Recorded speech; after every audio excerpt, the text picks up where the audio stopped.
আসসালামু আলাইকুম বন্ধুরা। আসলে ভিলকো কাটিং মেশিন যখন সমস্যা হয় তখন সমাধান করাটা খুব কঠিন হয়ে যায়।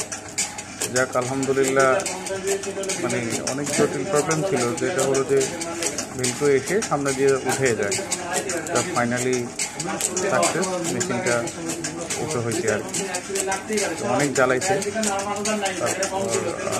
এখন মেশিনটা একবারে রেডি হয়ে গেছে, অবশেষে সাকসেস।